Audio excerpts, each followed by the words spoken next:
Hello and welcome to Inside Out, an NOV podcast about energy, business, and leadership insight. My name is Assaad Mohanna, and I am the Director of Business Strategy here at NOV, and I am glad you are joining us.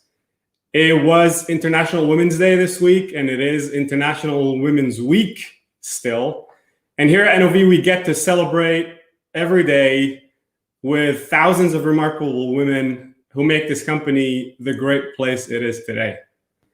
In this 49th episode of this show, and in celebration of International Women's Day, we also have the pleasure to talk to someone who's been a leader and an inspiration to many out there. Our special guest for today is Katie Mehnert, CEO at Ally Energy and ambassador at the U.S. Department of Energy. Katie, welcome to Inside Out. Thank you so much for having me. Katie, I know you've had a busy week. I know this is a big event for you, and I want to hear all about it. But before we get there, I want to start with who is Katie Mehnert and what is Ally Energy? Well, Katie Mehnert, founder and CEO of Ally Energy. I've spent most of my career in energy, so in utilities and in oil and gas, working for two major companies, both Shell and BP, and primarily working in health, safety, and environment and sustainability. And about 6 years ago, decided to leap out on my own and start a company named Pink Petro, which many people knew before, which was focused on getting more women into the oil and gas industry. And we've since renamed the company. We've grown a lot, and we are now Ally Energy. And Ally is about being the force for good.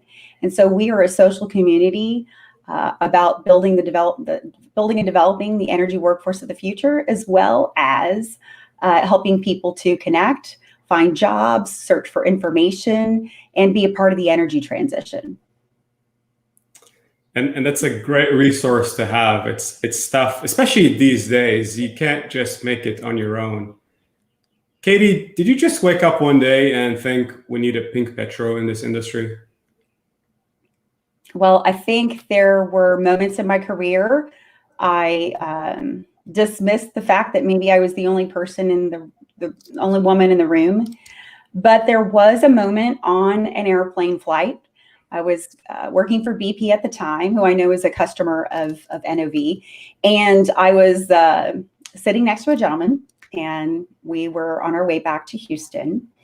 And he asked me where my husband was, assuming that I was, I guess, traveling with my husband. And I explained to them that my husband was at home with our daughter. To which he asked me what I did for a living. I told him about my role in health and safety at BP.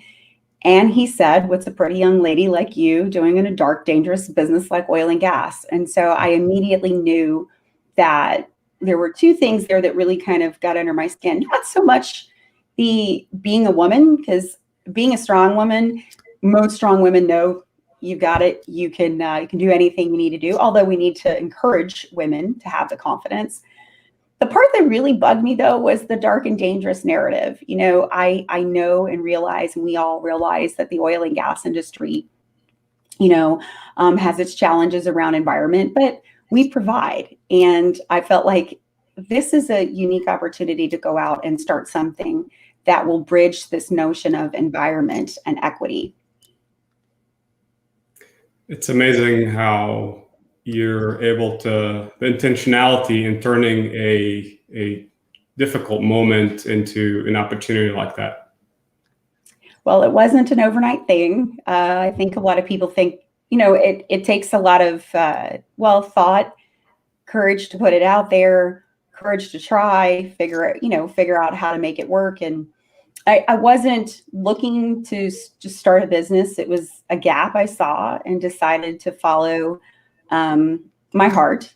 And before you know it, we're 6 years later. We just celebrated our 6th anniversary on Monday during International Women's Day, and here we are. That's awesome. Yeah, congratulations on 6 years. And Your reputation through Pink Petro and now with Ally, I think, goes a very, very long way. Katie, let's talk about women in energy. What's wrong with our industry today? Well, let's talk about the bigger picture, which is what's wrong with the world today. So the world, we know, is not diverse enough, and we need more voices and faces at the table of major companies and in major industries. We also know, though, that the world is run on energy. Energy is the currency of life. And so the problem we have in our industry is that it's not diverse enough. And we know that. It's the least diverse of all industries next to construction. And it's an industry that, while it's provided for many, many, many years, it's an industry that people don't understand. It's an industry that's kind of intangible. So I think one of the things we need to focus on, and we've been doing a pretty good job, I think, in the last several years, even despite the volatility in oil and gas, focusing on getting more diverse talent into the room. If we want to decarbonize, if we want to drive a more sustainable future, we've got to have more diverse faces. And that's not just women, that's women of color, people of color, and others to be a part of the energy challenge.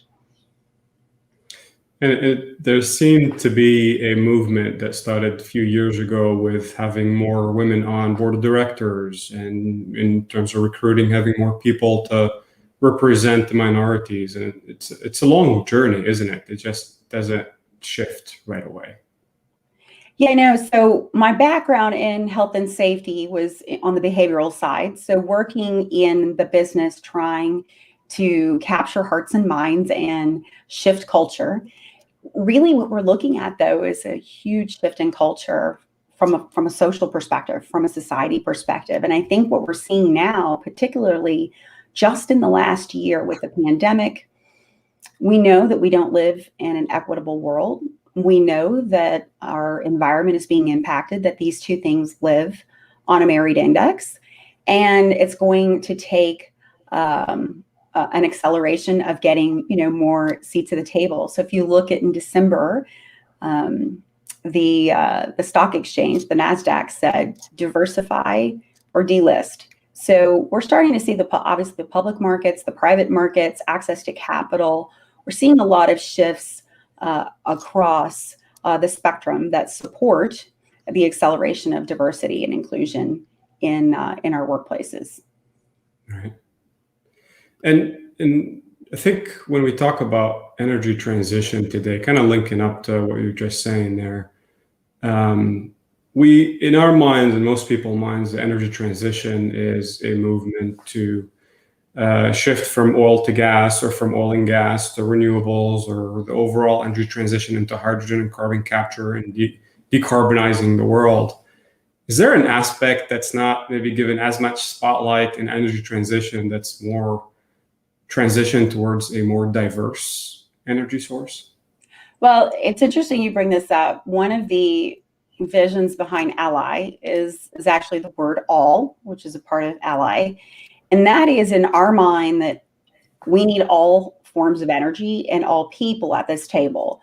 You and I know, not everyone knows this, and this is something we need to do a better job at. We can't have these conversations without plastics, without light, without heat, without things, right, that are made from petroleum. What I think we're going to need to do, though, is take a hard look at how we apply energy to specific use cases, right? So if you look at transportation and aviation and, the movement of goods, obviously there's a huge movement in the US right now around electrification, and, what will that buy us? It's hard because what we do is affordable. It's very inexpensive. It's something we've all come to rely upon as consumers and as humans. Mm-hmm. But there's a trade-off. So I think it'll be interesting to see the technology that will come in this space because of the great workforce we have to decarbonize. But we are also going to have to look at, how we apply energy, but that can't be done solely on the basis of one fuel. We've got to look at everything, and we really need a diverse lens to see that energy transition in. Yeah, and that fuel, I think, figuratively speaking, is human fuel, men and women, minorities, people of color, any representation. Because at the end of the day, not accessing resources, diversity is a missed opportunity, isn't it? It is. And, I often get this.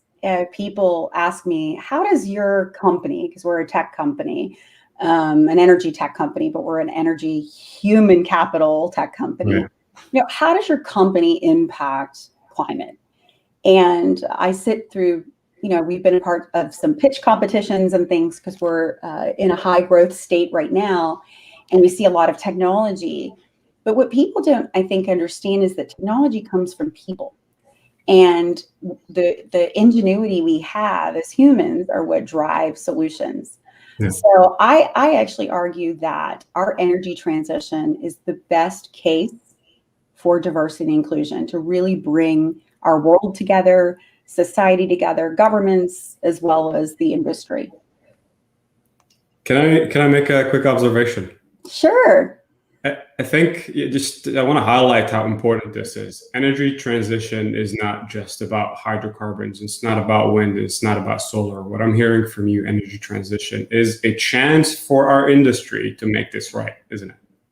Absolutely. I think it's a chance for our industry. I think it's a chance for our world. One of the things that I gets under my skin a bit is how politically charged our business is. Yeah.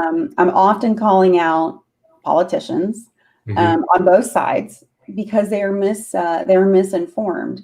Yeah. I think the biggest opportunity we have is for us to come together as people, all people, and look at how we're going to change this as consumers, how we're going to change this as governments, how we're going to approach it from an academic perspective and from the private sector. This is truly an all hands on deck type of project, right? It's something we can all be a part of. And that, in my mind, is why we can apply diversity and inclusion to this use case.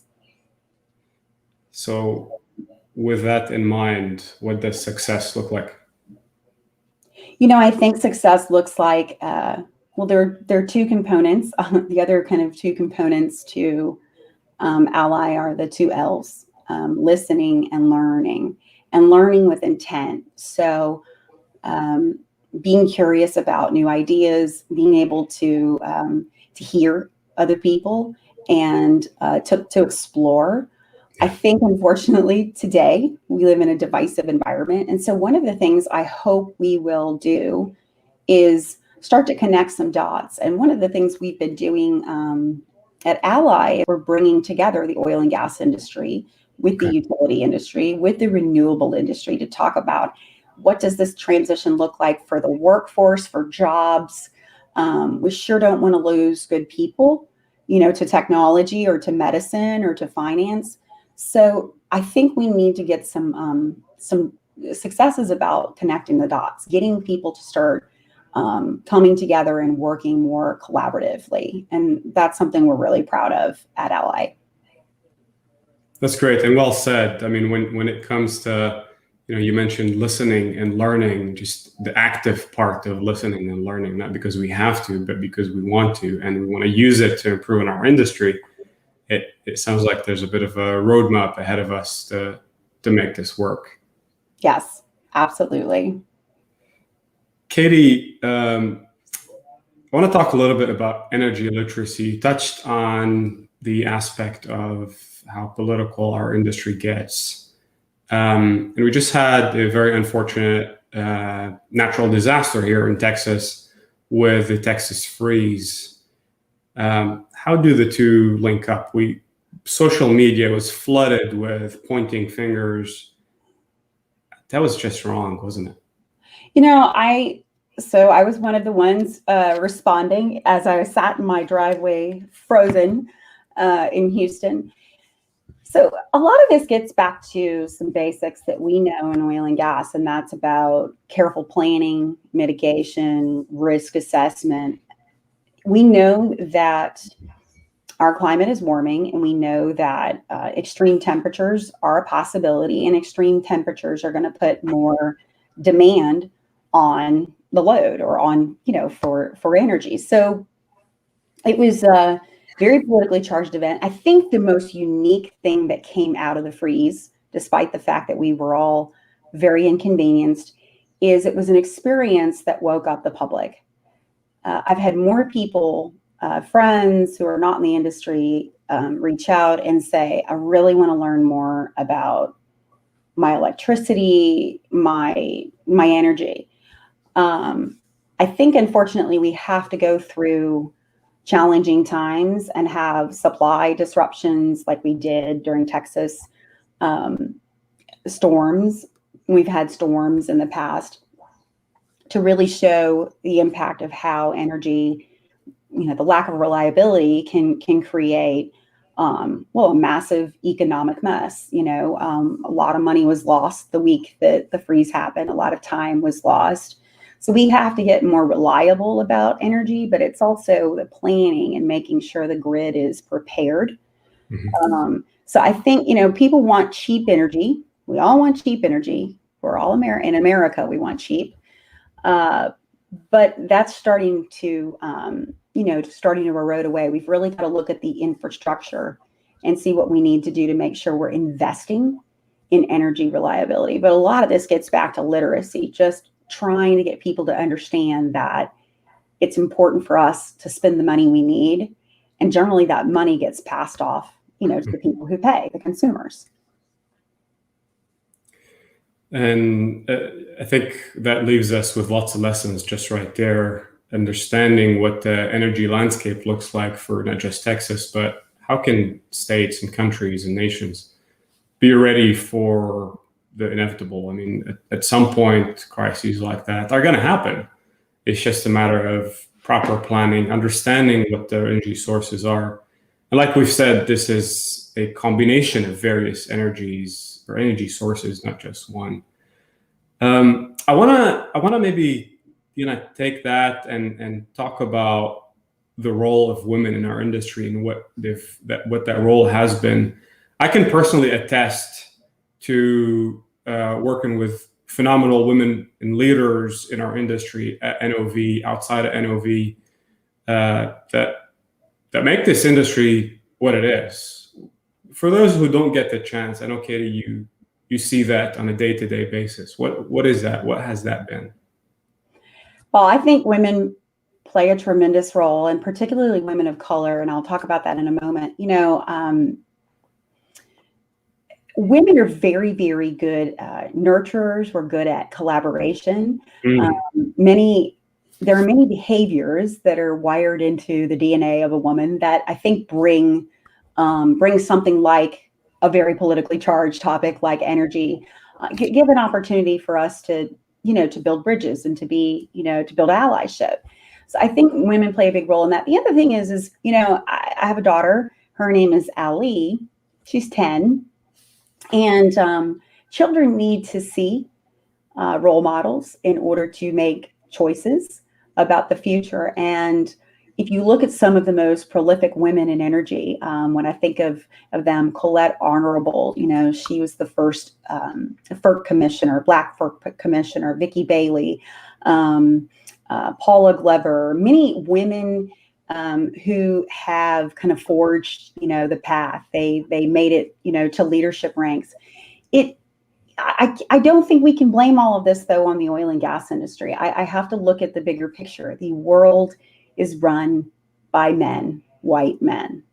And we have a lot of challenges in front of us today. And I think that if we have more feminine energy at the table, human energy, and more color at the table, we know we will get a different outcome.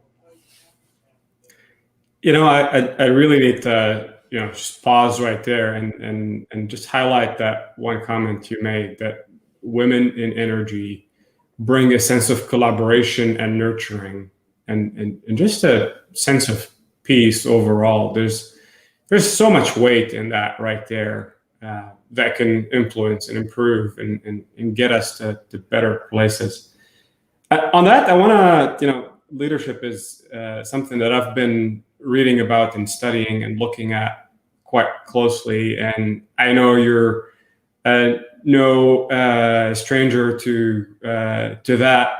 I want to bring up a quote by Indra Nooyi, who's former chairperson at PepsiCo and CEO.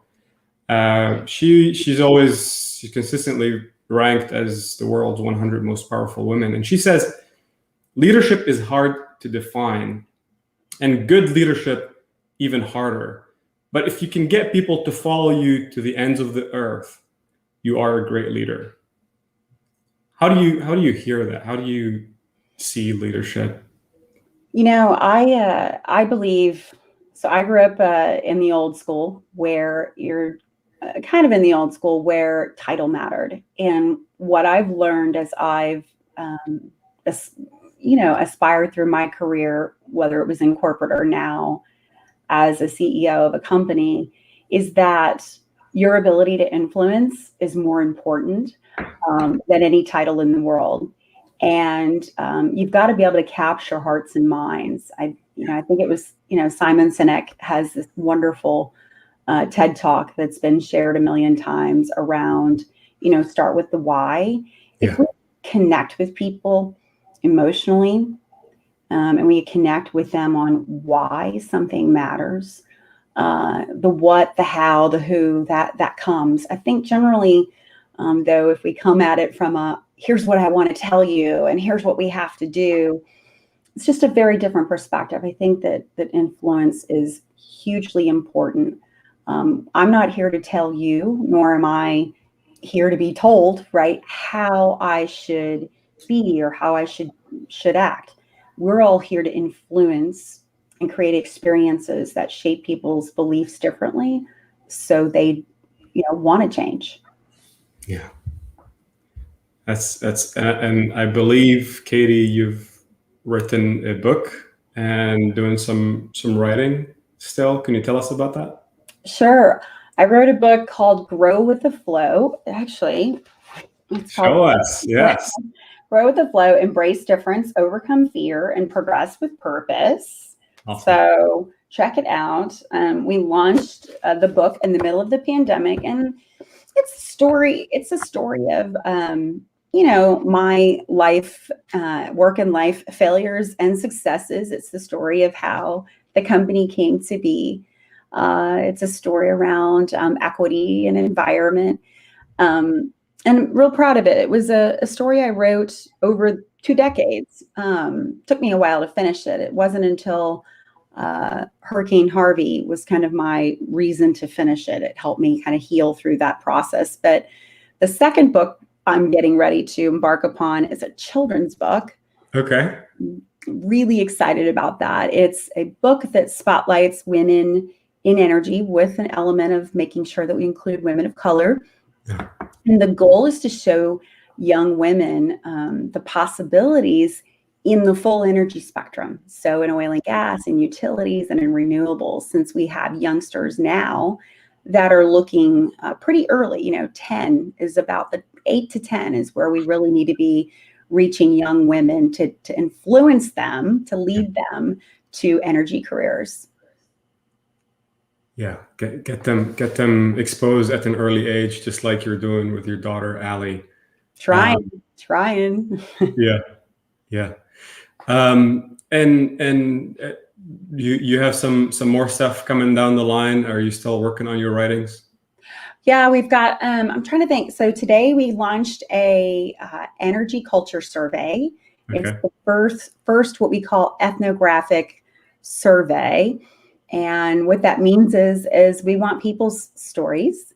So we're looking at attitudes around energy, inclusion, climate, and environment. We want to really understand where the workforce, their sentiments are right now. So it just launched this morning, and I think it'll be open for several weeks. So we're hoping to get about 1,000 folks to participate. That's awesome. Yeah. That's so good. I wanna. This is great. I wanna open up some questions. I know we have a couple questions from the audience. Our social media specialist expert, Shelby Domain. Hi, Shelby. Hey, Assaad. I love that introduction. That was nice. I'll claim to be an expert. So yeah, the first question, actually, it's one we get pretty often. And there's often a lot of people asking, for work or looking for work in our comments on LinkedIn. And so I wanted to ask you, Katie, what is your advice for, and I think topically for maybe women entering the industry, or if you want to be more broad, for anyone who's just now joining in this kind of crazy time of energy, what advice would you give to those folks? So the first piece of advice that we give to folks is that energy isn't going anywhere, it's changing. And with that, we need to change our expectations. But it's something I would tell everybody. You've got to keep your sword sharp no matter what you do. And this world is a volatile world. It's going to be volatile for tech. It's going to be volatile for medicine. I think we're going to see more volatility in general. So overall, you've got to be prepared for that. But I will say this, we're doing a lot of work to map out what we call skills for the transition. There's going to be a period where you may have a job in oil and gas and on the early side of your career. And by the time you retire, you might, move into a career in the renewables industry or in geothermal or in the utility space.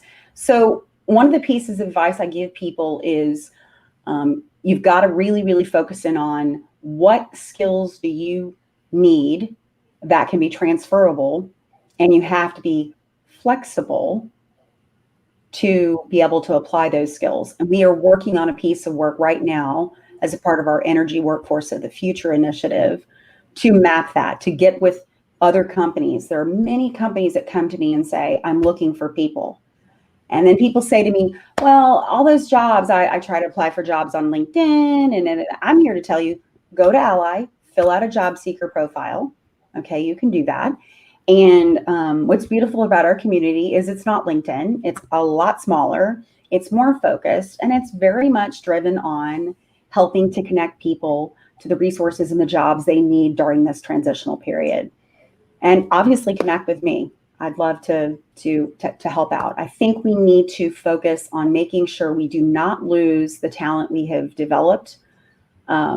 The energy industry is going to be short on talent, period, across the board. We know this. This is something in America, the U.S. Department of Energy has been working on for several years across aisles and across all forms of energy. And they see this as a national security priority. So I'm here to tell you it's relevant, but I also think it's going to change. There's a big debate about wages, and are wages in renewables better or worse?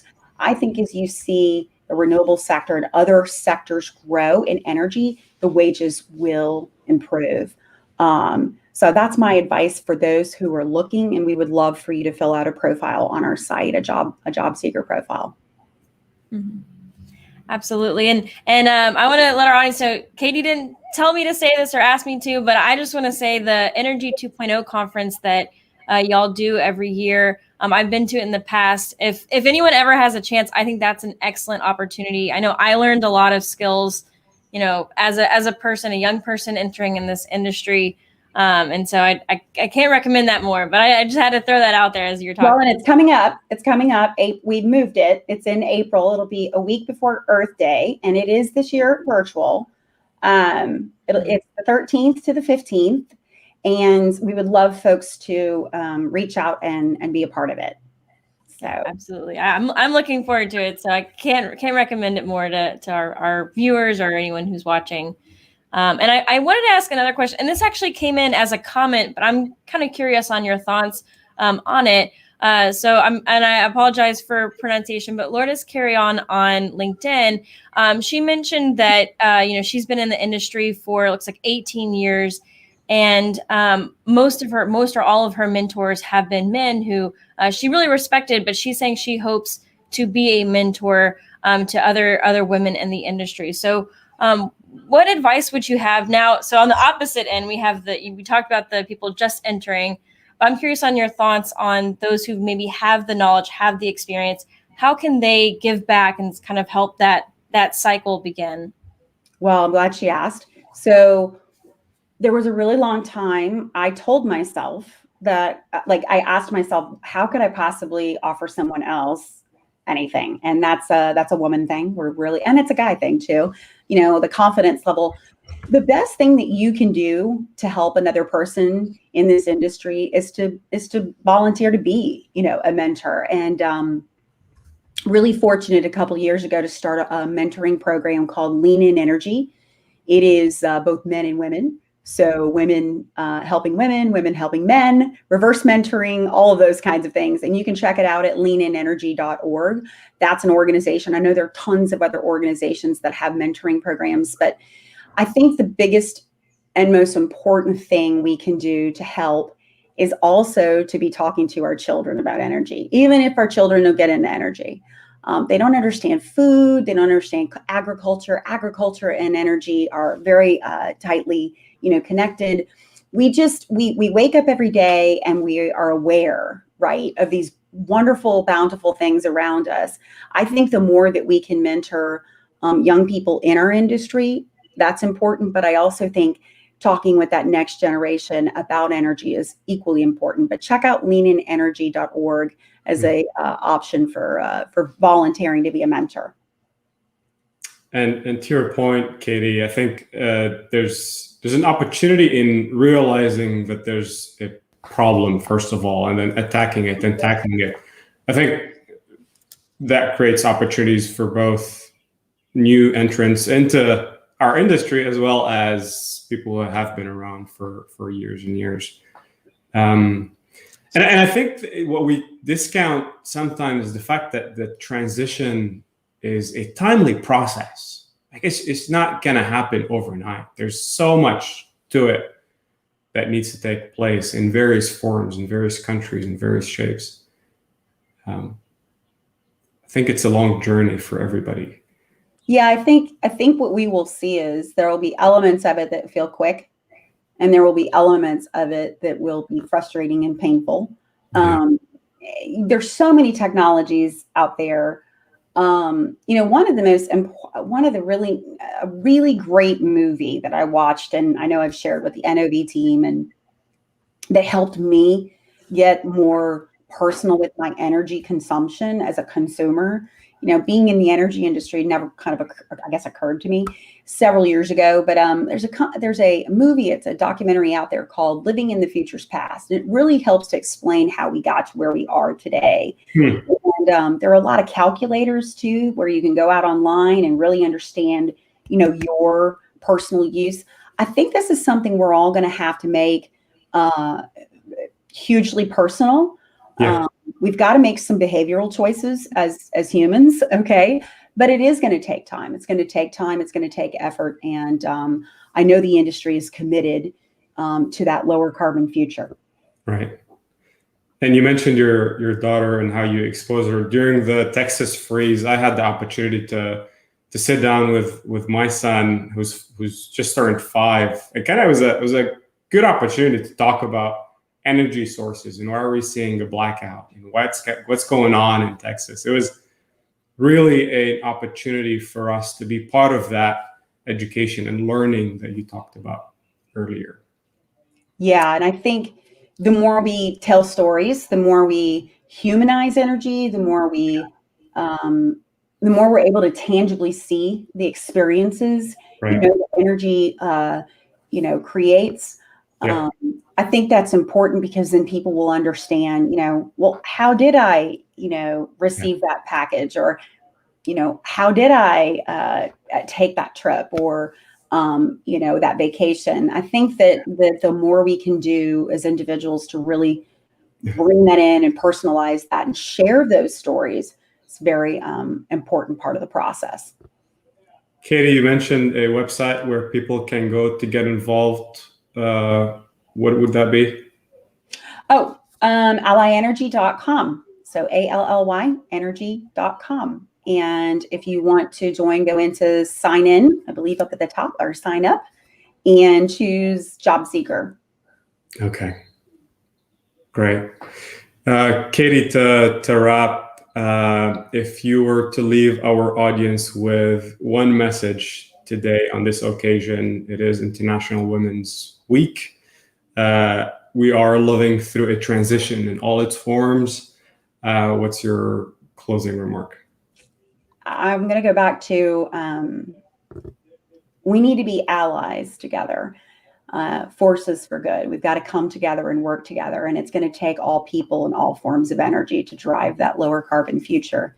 And I look forward to continue to work with NOV and the many companies we work with in oil and gas, utilities, and renewables. Well said, Katie. I want to thank you for coming with us today. Katie Mehnert, CEO of Ally Energy and ambassador at the U.S. Department of Energy. Thank you for being with us today. Thanks for having me. From over here at NOV, this is the conclusion of our show for today. Join us next week for another episode of Insight Out on Wednesday at 8:30 a.m. Central Time. Until then, we'll see you soon.